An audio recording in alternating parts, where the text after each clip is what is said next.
I've got another Sunshine Junior book from this year that I don't think I've read and recorded. It's called Kamala and Maya's Big Idea by Mina Harris, illustrated by Ana Ramirez Gonzalez.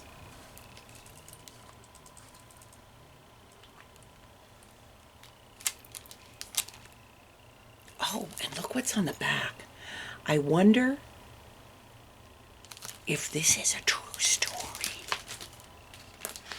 Maybe it's a story that's based in truth. I think this might be the same. I think this might be them. Now my brain is going.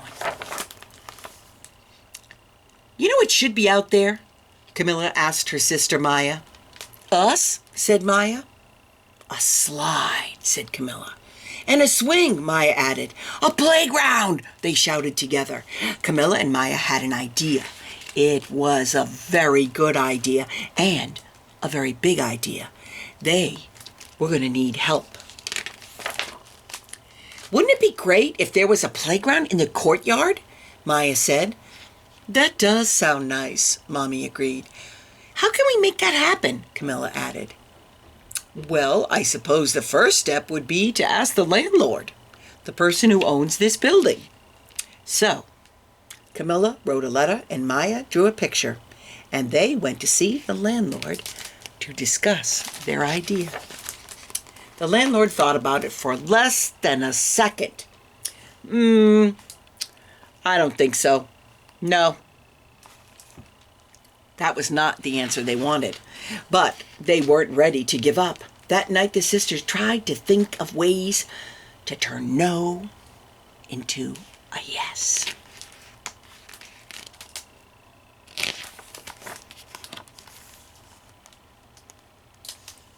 They asked the other kids in the building if they wanted a playground in the courtyard. Did they? Of course they did. And they had ideas too. Let's have a teeter-totter and a basketball hoop and flowers. So Camilla wrote a longer letter and they went to see the landlord again. Dear landlord, right now the courtyard of our building is empty and no one uses it. If there were swings, kids could fly high. If there was a sandbox, kids could build. If there was a slide, kids could go so far, so fast.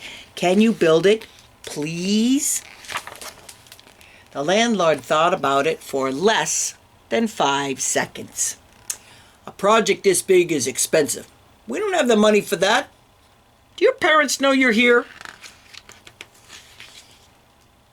This was not the answer that they wanted, but Camilla was not ready to give up. If we ask our parents and do it all ourselves, can we fix up the courtyard? The landlord thought about that for a whole 10 seconds.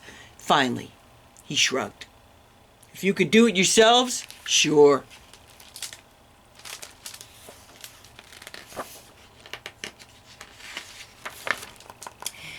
This wasn't exactly the answer they wanted, but it was a start. The kids all spoke to their parents about their ideas for the courtyard. They hung up posters and they knocked on neighbors' doors. But they got the same answers from everyone. I'm sorry. Wow, that's a big job. Wish I could help. Which they knew meant no, no, no. But then Mr. Green stopped to talk. I work construction and I could maybe get some scrap lumber and some sand for a sandbox. Really? Camilla said. Yes, exclaimed Maya. Okay, I'll try. It wasn't a yes, but right now maybe was the sweetest word they had ever heard. Maybe gave them hope. The next weekend, maybe turned into a yes. The kids all helped measure and Mr. Green cut the boards. Then they sanded and hammered and sanded some more. Then came the actual sand. They were all thanking Mr. Green when Ms. Lopez stopped to talk. I work at a garage. Maybe they have an extra tire for a teeter-totter. Another maybe. In the weeks that followed, lots of I don't knows turned into maybes and then yeses. There's the flowers, sandbox, there's their teeter-totter. No one could do everything, but everyone could do something. Camilla and Maya wanted everyone to celebrate the new playground, so they made another big poster inviting their neighbors to a potluck party. There were hot dogs and hummus, spicy chicken and potato salad, strawberries and brownies and lemonade. Mrs. Flores set up a sprinkler for the kids to run through. Mr. Green brought the music. Camilla admired the new playground, but she noticed there was still one thing missing. No one knew how to make a slide, but Ms. Flores knew where they might buy one. I teach at Emerson Elementary, and they are redoing their playground. Maybe we could buy the old slide. This was a different kind of maybe. How can we afford that maybe? But now everyone was trying to find a way to turn that maybe into a yes. Those brownies were delicious. Maybe we could have a bake sale. We could all bring toys and books and have a sidewalk sale. No one could do everything, but everyone could contribute something. When the slide arrived at last, Maya and Camilla got the first ride. The landlord was impressed. "I want to shake your hands, girls," he said. "You did a good job. You all did a good job." Camilla and Maya had an idea. It was a very good idea, a very big idea, and with a lot of help, they made it happen. Hooray for Camilla and Maya! Hooray for the Purr sisters! What's next, Camilla? Camilla, looking up, said, "I'm wondering what the view is like from the roof." And here in the back, I told you, I thought those... Growing up, I loved hearing stories about and seeing old pictures of my mom, Maya Harris, and my aunt, Kamala Harris, as young girls in the 1970s. See the picture? This one picture in particular of my mom and aunt that I love. My mom is in the one in the bandana. My aunt is in the bell-bottom jeans. They're staring at the camera with fierce determination.